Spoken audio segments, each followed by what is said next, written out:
And we are live. Well, sort of. We're recording. Live stuff will come soon as I bring friends of mine in, guest hosts, that sort of thing. Anyway, welcome OGI family from the global OGI network, media network. By the way, you guys here on the YouTube side, on the video side, are getting the, we'll call it bonus content. As I mentioned last time, I take the opportunity in this time, this little sliver of time in my day, my week, to record my stuff, get my thoughts out there for anyone who's interested on various things. And I do mean various things. I try not to be, I don't want to be niche or siloed here. I just want to talk about stuff. And if you want to join in, join in.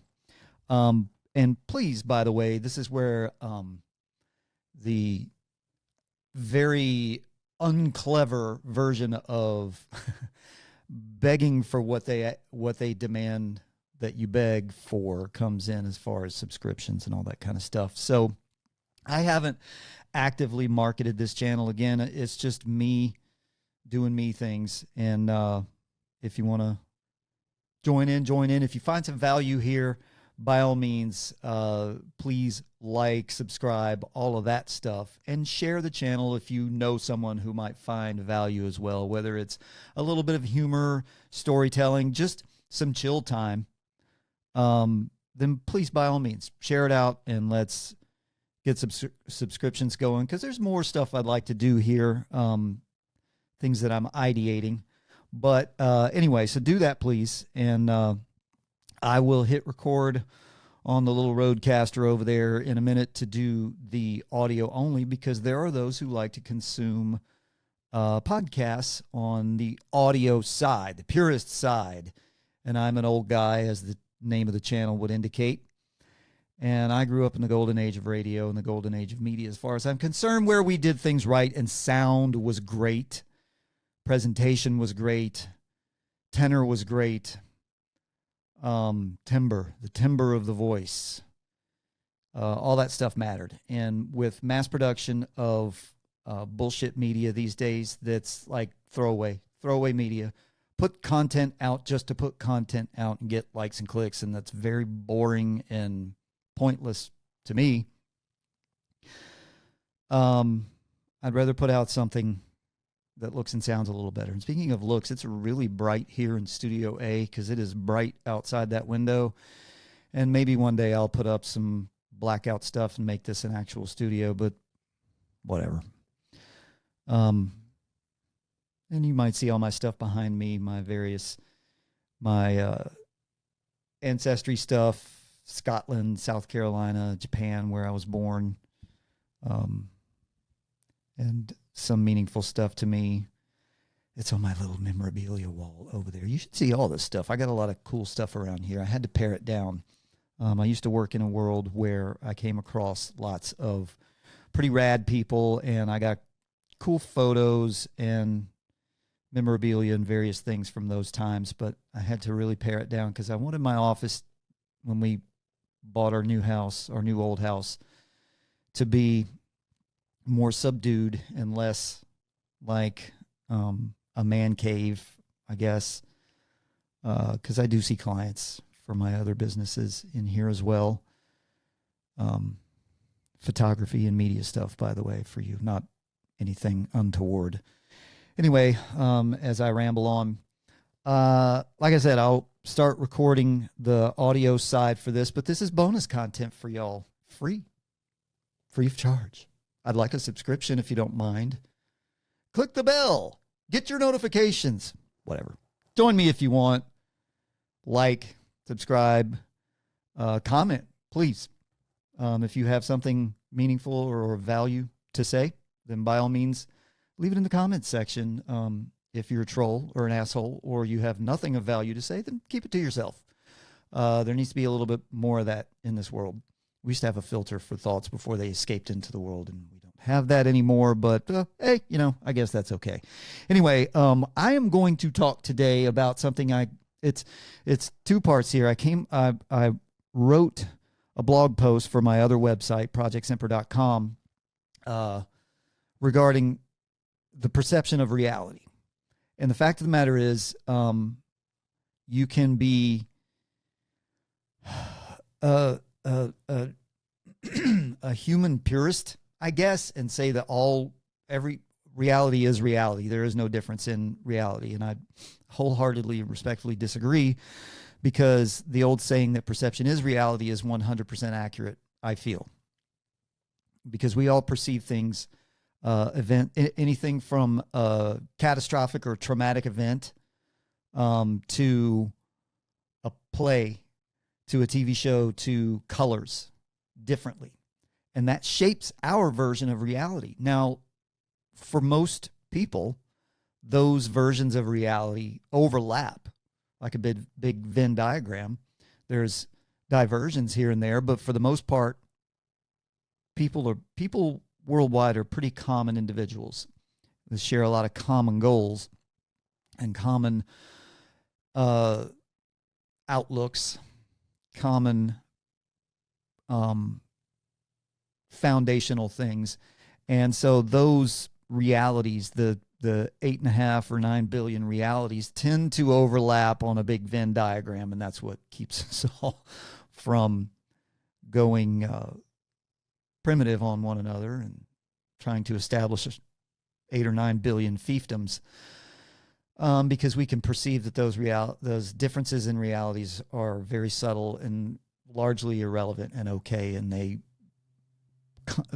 comprise the vast, rich tapestry on this thing we call human Earth.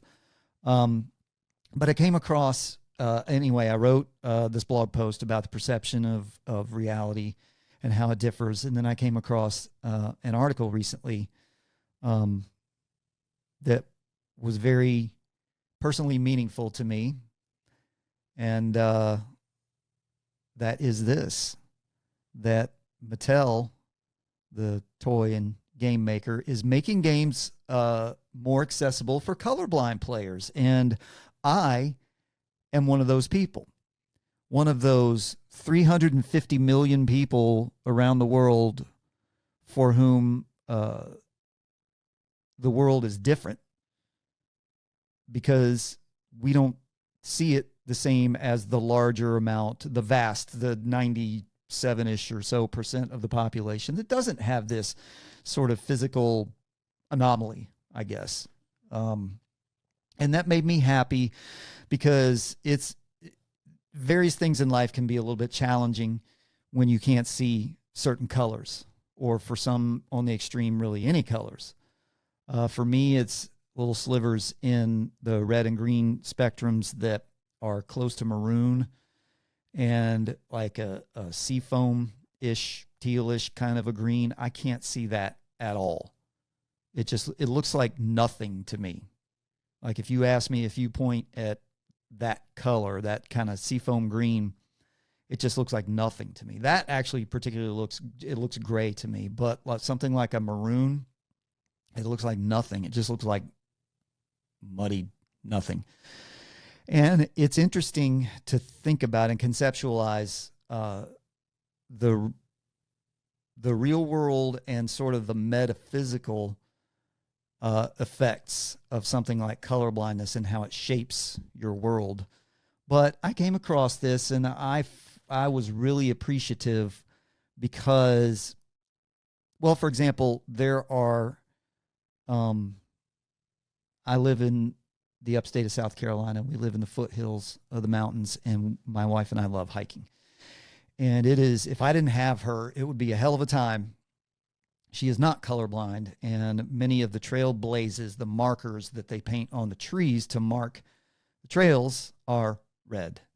I cannot see them at all. It's not that I see a streak of gray or anything like that, unless there's bright sunlight shining on the tree trunk that has the red blaze trail marker on it, and I'm standing 5 feet away, I cannot see it. It might as well not exist. So if I'm 50 feet away and I'm trying to follow a trail, and it's not very well trod, or it's hard to follow, difficult to follow, and there's a red marker, I'm not going to see it at all. So I'm just appreciative of, and as I will cover when I start recording for the podcast audio, I'm not looking for victimhood status here. And I'm not even looking to bend the world's knee to my whims and the whims of the colorblind faction of the world. We would just like maybe, there are options. You can use colors besides red and green to mark things. So a little consideration as you venture into the world of shared spaces that make things maybe a little less friction filled, and something like, honestly, something like a hiking trail, that can be a little dangerous. And there are some of you who will say, well, fuck you, just don't go hiking. You don't have a right. Yeah, I know, I get it. But why live like that? When you can fix something easily at zero increase of cost or effort, then why not fix it? Why not be magnanimous, as it were? So that's what we're going to talk about today, and I'm going to get set here. As I said, please like, subscribe, share, all that stuff. And if you want to consume this on the audio podcast only side, I'm on Apple Podcasts, Spotify, all the places. Pretty much anywhere you can find an audio podcast. What's the other one? Google, not Apple, but Samsung has their own podcast thing now, as one would platform, as one would hope, like Apple Podcasts. I'm there, and so partake. And I will be looking forward to your download data on my podcast hosting app, which is on Podbean. So it's oldguyinsight.podbean.com is where that's hosted, and I can see where everybody downloads from and listens from, and it's really cool seeing the global map of where a little voice and a little microphone can reach.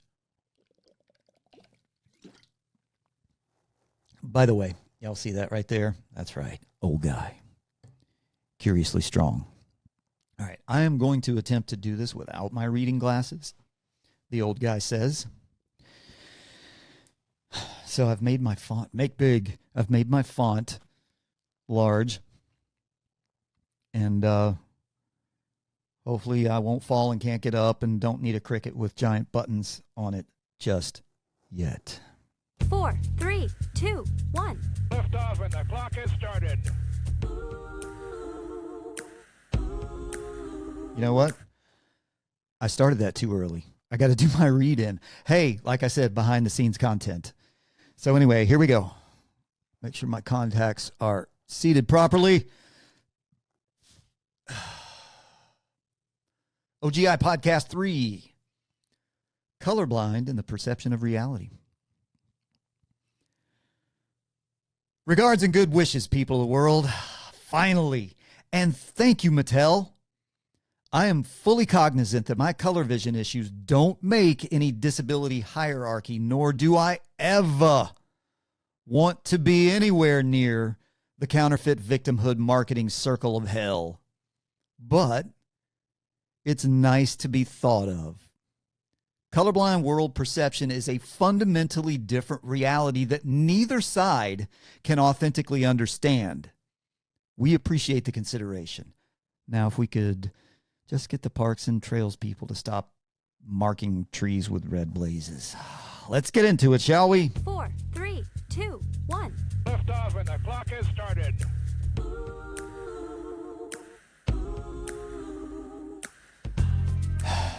Yeah, I can't see red trail markers, and that's problematic when you're hiking in the woods. Good morning, good afternoon, good evening, and good day to you all.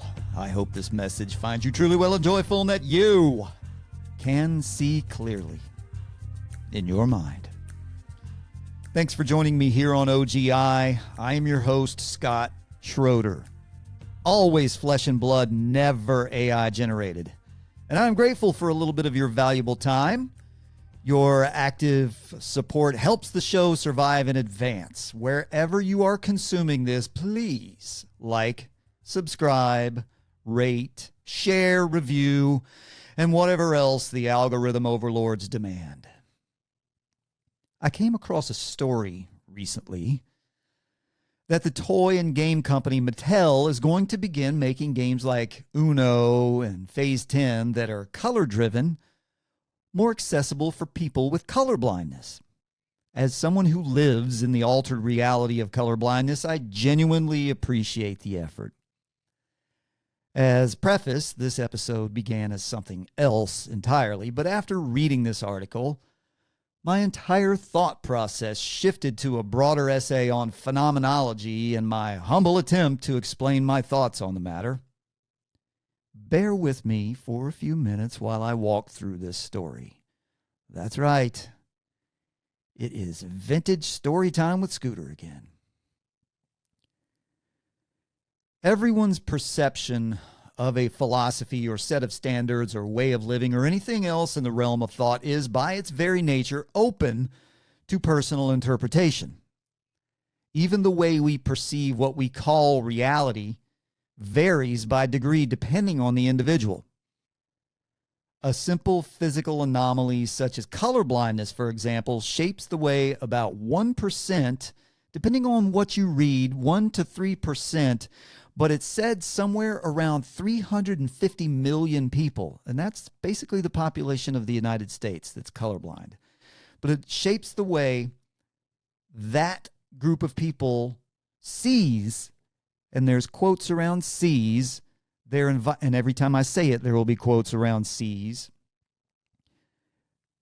It affects the way they see their environment relative to others, and that's key, relative to others. Remember, the eyes don't see, the brain sees by interpreting photo signals through the eyes. What you see may overlap with others around you like a Venn diagram, but a wiser person will never presume everyone sees what they do, and furthermore will accept that almost no one sees anything the same as another. My own colorblindness spun my thoughts down this path. And my colorblindness isn't severe. I can't see certain shades of the green and red parts of the spectrum. However, this small differentiation from the human physical norm completely shapes my perception of the world around me and how I operate within it. I was never tested for colorblindness until my enlistment process for the military. As a result, as the saying goes, I didn't know what I didn't know until then. As a child, if I was participating in play or schoolwork or chores and there was some kind of requirement to identify something that was within the color spectrum I can't see, I would become incredibly frustrated, which in turn confused and irritated and frustrated everyone else. I didn't understand why I couldn't see what everyone else could, and others couldn't understand what was even happening. That shaped how I participated and interacted with others in daily activities. Of the thousands of occurrences like this across my timeline, one particular color-related incident in my professional adult life leaps to mind as having shifted an entire paradigm for me afterward. It's mildly amusing and a little bit of a long story, but I'll try to keep this as brief as I can. I was attending a management workshop / retreat with a former employer. Now, within our workplace milieu, we were expected to present ourselves professionally and be smartly dressed, pressed, and groomed as we were contractors rather than employees. Therefore, we were outsiders.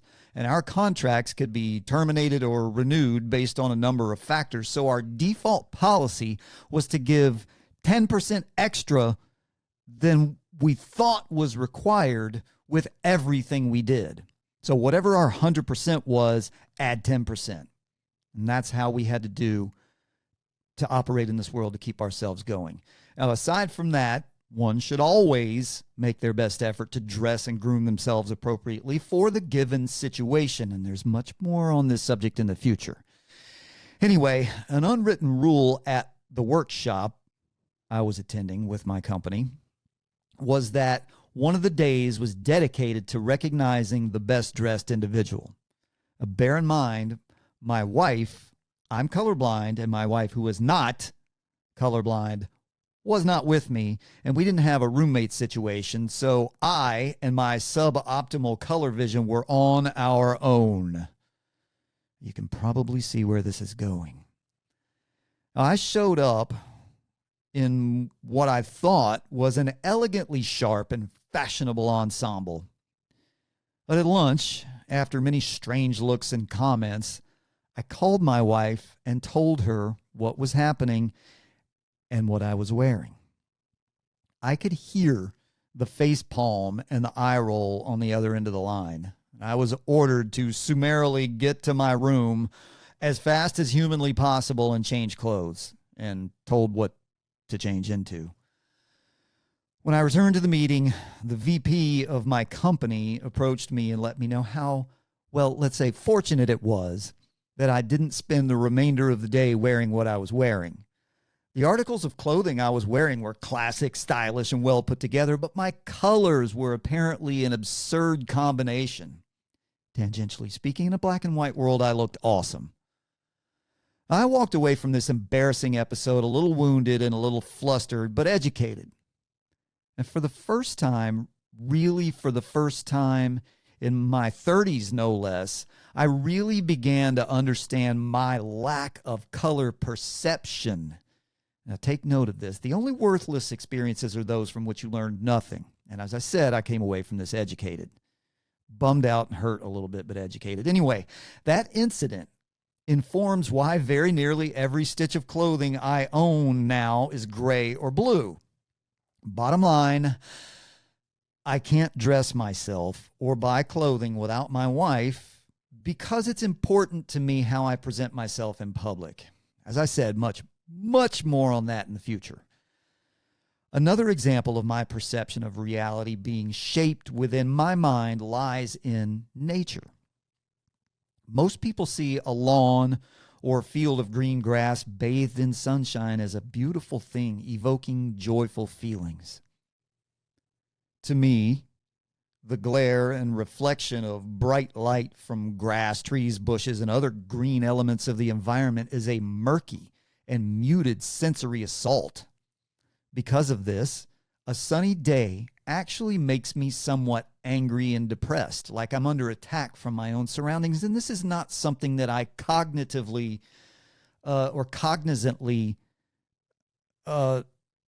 aspire to. It just happens to me, and I have to go through some breathing and all the things to control it. And that may sound weird to y'all, but again, that gets to the heart of what I'm talking about here, which is the perception of reality and how it affects you. Conversely, a cloudy day with its softer light allows me to perceive the colors of the world much more clearly, though differently than most of humanity, and being outside at these times fills me with joy and love for life. This one particular little difference in my physical makeup completely alters how I live and function within a shared world of people, 99 or 98 or 97% of whom are not visualizing the same world as me. Think about the factors that influence your own metaphysics and therefore your perception of the world around you. Consider the sights and sounds and smells and joys and traumas that shape the very basis of how you perceive the world. That's your reality. Now, think about the other 8-ish billion souls on the planet. Consider for a moment each and every one of their lives and all of the elements within them as you think about your own. Now consider what a phenomenon it is that there is any semblance of peace, harmony, and coexistence. Now, it's far too overwhelming and utterly impractical to factor the idiosyncrasies of everyone on earth into all your daily decisions. Instead, perhaps create a Venn diagram of interactive mental analysis when you venture into the shared space of human synergy. Make an effort to understand the concept of varying degrees of perception. I bet you'll find a greater form of peace at those intersections.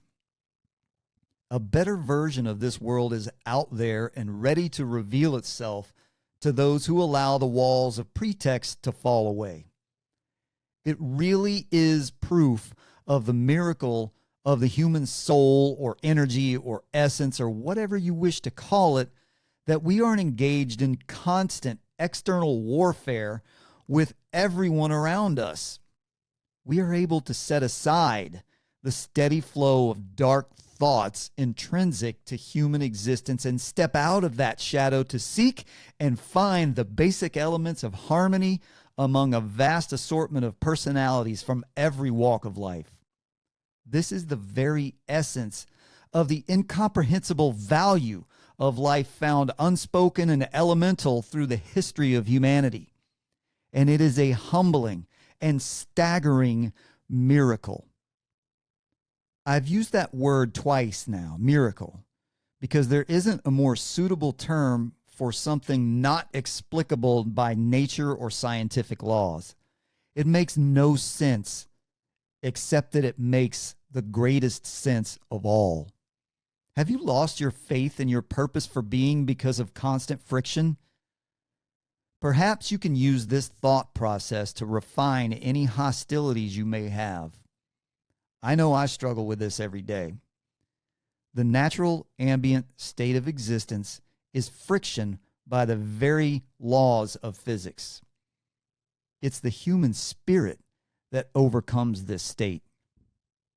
Use the living, breathing Venn diagram of humanity to discover the miracle of elevated existence.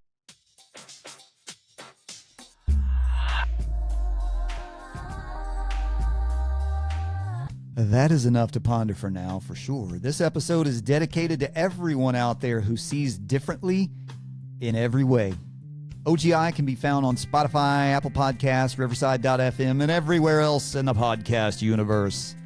Episodes and content will also be posted on Instagram, Facebook, and YouTube. Please, at all the places, subscribe, rate, review, and share. Your active support is critical, y'all. And as you go forth today, remember that life is all trial and error. So try to do a little bit better than yesterday. Live, laugh, and love. Be mindful, be fit, be authentic. If that's all you have, today will be a good day. Peace out, homies. See y'all next time.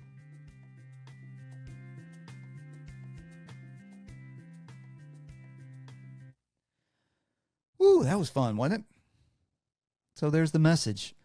The metaphysics of being and the shades of reality based on color vision and the idea spurred. So as I mentioned on the audio side, I hope you guys enjoy this, and I hope you guys find some value in this. And I am efforting, as they say, to bring along if you've seen any of the past episodes where the title is different, it's the all-around show and different things going on, I'm just clawing at ideas to try to do something where I just talk to my friends, which is something that we're missing desperately in this world. And even though it's a digital medium, it's still having conversations. I want to bring people in for face-to-face conversations on the audio side and maybe even on the YouTube, the video side as well. But wherever you are out there in the world, if you find some value, consume this. YouTube, Instagram, Facebook, wherever else. Look for OGI. Look for Old Guy Insight and consume it and share it out to the world if you are so inclined. And as I mentioned earlier, share your thoughts here. Leave me any thoughts and ideas and questions and comments and suggestions in the comments section, and I will more than gladly take any thoughtful commentary to heart and under advisement, and share that out to the world as well. So I'm going to head out of here right now, and I see y'all next time. And as I said on the audio side, in my old guy way of signing off, peace out, homies, and see y'all next time.